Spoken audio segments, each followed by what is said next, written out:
بسم اللہ الرحمن الرحیم، السلام علیکم۔ میرا نام ڈاکٹر اسد محمود۔ سرزمین عرب کے بارے میں نبی کریم صلی اللہ علیہ وآلہ وسلم کی پیشن گوئی پوری ہو گئی اور قیامت کی آخری نشانیوں میں سے نشانیاں ہیں۔ پیارے دوستو، عرب وہ خطہ ہے جہاں پر اسلام کا ظہور ہوا اور جہاں سے نور ہدایت کی کرنیں نکل کر پوری دنیا میں پھیلی ہیں۔ لیکن یہ بات بھی یاد رکھنے والی بات ہے کہ عرب ہی وہ خطہ ہے جس کے بارے میں نبی کریم صلی اللہ علیہ وآلہ وسلم کی احادیث مبارکہ کے مطابق قیامت کا آغاز ہوگا اور قیامت کی نشانیاں بھی یہیں سے پورا ہونا شروع ہو جائیں گی۔ نبی کریم صلی اللہ علیہ وآلہ وسلم کی زبان مبارک سے ارشاد کردہ قیامت کی نشانیاں عرب میں پورا ہونا شروع ہو گئی ہیں۔ اس سلسلے میں ایک قدم آگے بڑھاتے ہوئے متحدہ عرب امارات نے ایک ایسے پروجیکٹ کی پشت پناہی کی ہے جس سے قیامت بے حد نزدیک دکھائی دینے لگی ہے۔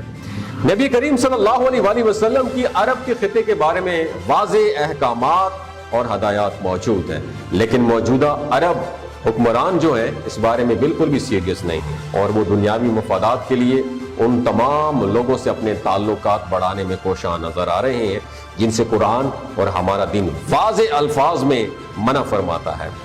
متحدہ عرب امارات نے اس سلسلے میں ایک اور قدم اٹھایا ہے کہ جس نے پورے خطے کو ہلا کے رکھ دیا ہے۔ وہ کون سا قدم ہے اور نبی کریم صلی اللہ علیہ وآلہ وسلم کی عرب کے بارے میں کون کون سی پیشن گوئیاں موجود ہیں، آج کی ویڈیو میں اس کا تفصیلی جائزہ لیتے ہیں۔ تو پیارے ساتھیوں، گزشتہ کچھ عرصے میں عرب ممالک اپنی تیل کی دولت کی وجہ سے دنیا بھر میں بے حد اہمیت اختیار کر چکے ہیں۔ خاص طور پر 1967 کی عرب اسرائیل جنگ کے دوران اور اس کے بعد سے عرب ممالک کی جانب سے تیل کی سپلائی کو محدود کر دینا اور پوری دنیا کا ایک بڑے معاشی بحران کا شکار ہو جانا ان کی اہمیت کو بڑھا چکا ہے۔ اس کے ساتھ ساتھ عرب ممالک ہر طرح سے مغربی طاقتوں کے بالکل نزدیک ہے اور اس کی وجہ یہ ہے کہ ان ممالک میں موجود تیل کے ذخائر کی حفاظت پر مغربی فورسز کا موجود ہونا ہے۔ اس سلسلے میں سعودی عرب میں تو امریکہ کے کئی فوجی اڈے تک موجود ہیں، دیگر عرب ممالک میں بھی امریکی فوجی اڈے موجود ہیں، لیکن سب سے زیادہ امریکی فوجی اڈے سعودی عرب میں موجود ہیں۔ یہی نہیں بلکہ پچھلے کچھ عرصے سے ہم دیکھ رہے ہیں کہ عرب خطے میں ماڈرنائزیشن کے نام پر ایک بڑی تبدیلی دیکھنے میں آ رہی ہے۔ تقریباً تمام کے تمام عرب ممالک میں شراب اور منشیات کو تیزی سے فروغ مل رہا ہے اور اسے انسان کا ایک انفرادی فعل قرار دیتے ہوئے ریاست کی رسپانسبلٹیز میں دینی احکامات کو واضح طور پر نظر انداز کیا جا رہا ہے۔ اس کے ساتھ ساتھ پوری کی پوری عرب دنیا میں ناچ گانے اور ماڈرنائزیشن کے نام پر خواتین کو مردوں کے شانہ بشانہ کھڑے ہونے کی تحریکیں یہ بھی زور شور سے چل رہی ہیں۔ سعودی عرب کی جانب سے خواتین کو ڈرائیونگ پر سے پابندی اٹھانا، مختلف شعبوں میں خواتین کو نمائندگی دینا اور ریاض سیزن فیسٹیول جیسے کئی ایونٹس منعقد کروا کے عرب عوام کو ناچ گانے میں مشغول کر دینا اس کی تمام سے سب سے اہم مثالیں ہیں۔ 14 فروری سن 2024 یعنی چند دن قبل، چند مہینے قبل، متحدہ عرب امارات نے عرب زمین پر پہلے ہندو مندر کا افتتاح کیا ہے۔ اس افتتاح کے بعد انہوں نے انڈیا کے پرائم منسٹر ہیں نریندر مودی کو بھی بطور مہمان خصوصی انوائٹ کیا تھا۔ ناظرین، جہاں پر رکتے ہوئے ہم آپ کو یہ ضرور بتائیں کہ آپ کو نبی کریم صلی اللہ علیہ وآلہ وسلم کی ایک حدیث کا مفہوم بتا دیں۔ سرکار دو عالم صلی اللہ علیہ وآلہ وسلم کا ارشاد پاک ہے کہ قیامت اس وقت تک قائم نہیں ہوگی جب تک اونٹ اور بکریاں چرانے والے یعنی عرب کے بدو لوگ بے حد دولت مند نہ ہو جائیں اور وہ آپس میں بڑی بڑی عمارتیں بنا کر مقابلہ بازی نہ کرنے لگے، شرابیں کھلے عام نہ پی جانے لگی اور بے حیائی کو فروغ نہ ملنے لگے، یہاں تک کہ اس خطے میں بتوں کی واپسی ہو جائے تو تم قیامت کا انتظار کرنا۔ پیارے ساتھیوں، ایک اور حدیث مبارکہ میں نبی کریم صلی اللہ علیہ وآلہ وسلم کا واضح فرمان موجود ہے کہ سرزمین عرب سے بت پرستوں اور یہودیوں کو مکمل طور پر نکال دیا جائے، اور اس حکم پر خلیفہ دوم حضرت عمر فاروق رضی اللہ تعالیٰ عنہ نے مکمل طور پر عمل بھی کروایا تھا۔ اب آپ اندازہ کریں، فیصلہ آپ پہ چھوڑتا ہوں، اب آپ اندازہ کریں کہ عرب دنیا میں کیسے دنیا کی سب سے بڑی بڑی عمارتیں بنانے کے مقابلے چل رہے ہیں۔ دبئی کے برج خلیفہ کے مقابلے میں سعودی عرب جدہ میں جدہ ٹاور تعمیر کر رہا ہے اور بھی بڑے بڑے منصوبے شروع کیے جا رہے ہیں، جہاں تک کہ سعودی عرب کی جانب سے جدہ ٹاور تعمیر کیے جانے کے اعلان کے بعد ہی حال ہی میں متحدہ امارات نے ایک اور بڑے پروجیکٹ کا اعلان کر رکھا ہے۔ اس پروجیکٹ میں سب سے پہلے بنے ہوئے برج خلیفہ جو اب بھی دنیا کی سب سے اونچی بلڈنگ ہے، اس کے ارد گرد رنگ شیپ स्ट्रक्चर को तामीर किया जाएगा।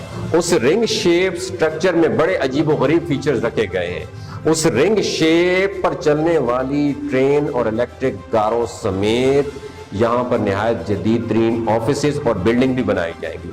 कई बड़े बड़े सतूनों पर कायम ये वसी व अरीज रिंग यानी दायरा दुनिया की जदीद तरीन टेक्नोलॉजी से मुज़य्यन किया जाएगा। एक लिहाज से सबसे ज्यादा बड़ी और ऊंची इमारतें तामीर करने का ये खप इस वक्त पागलपन की हदों को छू रहा है। इस सब पर आखिरी मोहर पता है किसने सब की है?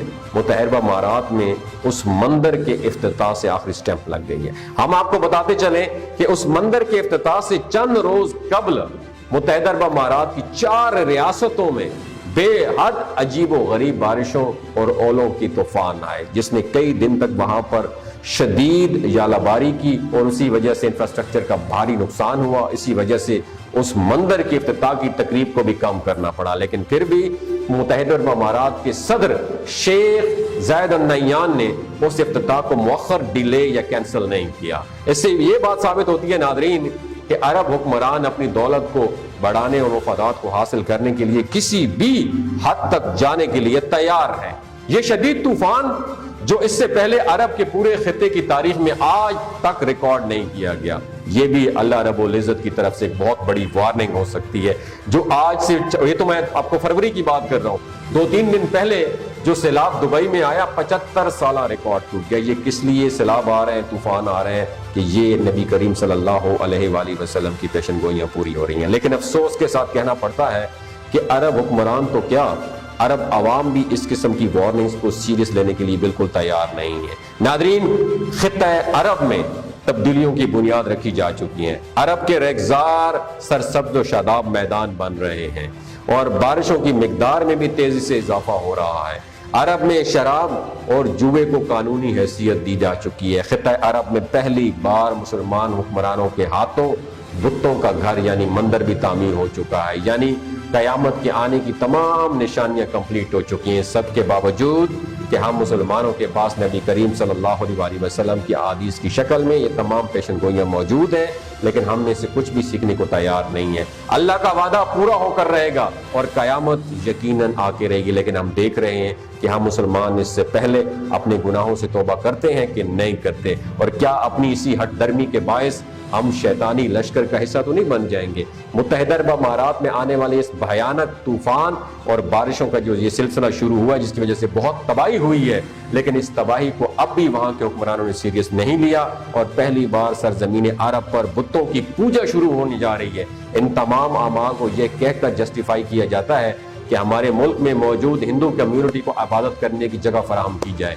हमारी रिस्पॉन्सिबिलिटी बनती है नाज़रीन, सोचने की बात यह है कि जब इस्लाम ऐसी किसी इजाजत से सरीहन मना करता है और यहूद व नसारा के साथ दोस्ती करने से भी मना फरमा दिया गया है, तो इस सब चीजों की क्या जरूरत है? इससे पहले भी ज्यादा हैरानकुन ये बात है दोस्तों कि मुत्तहिदा अरब अमारात समेत किसी भी अरब मुल्क का कानून सरजमीन अरब पे दीगर मज़ाहिब की ऐसी इबादत गाहों की तामीर की इजाज़त नहीं देता, और ना ही ऐसी किसी इबादत गाह की डिमांड मुत्तहिदा अरब अमारात में मौजूद हिंदू कम्युनिटी या इंडिया की जानिब से की गई थी।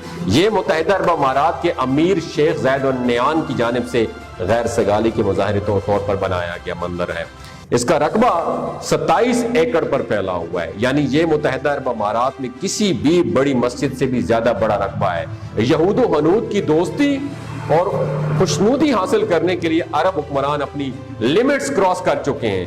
अब देखना यह है कि यह सिलसिला कहां जाकर रुकता है। एक तरफ मुत्तहिदा अरब अमारात की सरजमीन इंडिया के बाद सबसे बड़ा मंदिर तामीर कर रही है, तो दूसरी जानिब सऊदी अरब में इस्राएली फ्लाइट्स की इजाजत भी दी गई है। वो सरजमीन जहां पर यहूद को कदम रखने की मुमानियत थी, अब एक बार यहूदियों के कदमों तले रौंद दी जाएगी। अस्तगफिरुल्लाह। आलमी तागूती ताकतों की रसाकशी और मगरबी ताकतों के सामने सर झुकाने की ये रस्म न जाने कब तक जारी रहेगी। और ये सब करके ये हुक्मरान ये समझते हैं कि वो अपने मुल्क को कौम के लिए अच्छा कर रहे हैं, जबकि ये सरीहन हमारे दीन की खिलाफ वर्जी है। मुसलमानों की अजमत और सरबुलंदी सिर्फ और सिर्फ हमारे दीन पर अमल करने में है, और इस बात को हम मुकम्मल तौर पर फरामोश कर चुके हैं। अगर ये वीडियो आपको अच्छी लगी हो तो तमाम मुसलमानों के साथ जरूर शेयर कीजिए। हो सकता है आपके एक शेयर से अल्लाह ताला किसी की जिंदगी और दिल बदल डाले। बहुत शुक्रिया।